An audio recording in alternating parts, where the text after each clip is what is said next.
બહુ મજા આવી. સરસ સરસ. બરાબર. તમને બહુ મજા આવી. મજા આવી? થેપલા કેટલા આપો તમે એકમાં? 50 ના 4 થેપલા આપું છું, 5 જાતની વસ્તુ આપું છું, 2 જાતના અથાણા આપું છું, લસણની ચટણી આપું છું, દહીં આપું છું સાહેબ. વાહ વાહ અને વાહ. દહીં બી જેટલું ખાવું હોય એટલું આપું છું. અનલિમિટેડ દહીં આપીએ છીએ, અનલિમિટેડ ચટણી આપીએ છીએ. હા એને કોઈ ચાર્જ લેતા નથી. સરસ અને સરસ. પાર્સલમાં બી સાહેબ ઉપલબ્ધ છે. હમ કોઈ બી જગ્યાએ પાર્સલ લઈ જાઓ. અને પેકિંગમાં બી સાહેબ અમે ડબ્બીમાં જ આપીએ છીએ દહીં. બરાબર. દહીં બી પેકિંગમાં આપીએ છીએ, ચટણી બી અમે દહીંના પેકિંગમાં જ આપીએ છીએ. વાહ વાહ વાહ વાહ. કોઈ યુઝ કરતા નથી પ્લાસ્ટિક.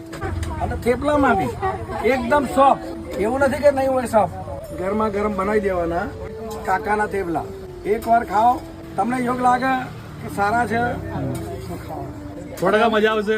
મજા એટલે સાહેબ મેથીના અને દૂધીના મિક્સ કરીને બનાવું સાહેબ. હા. લોકો ખાલી મેથીના આપે. શું કરે? અને ટાઈમિંગ શું અહીંયાનો? સાંજે 7 વાગ્યાથી સવારના 7 વાગ્યા સુધી ચલાવું છું. અને ક્યાં આવવાનું રહેશે? નિકોલ ખોડિયાલ મંદિરની સામે BSNL ઓફિસની બાજુમાં. જો તમારે પણ કાકાના થેપલા ટેસ્ટ કરવા હોય તો જરૂરથી જજો અને આવા જ રીલ જોવા માટે કાનો અમદાવાદ ફોલો કરી દેજો.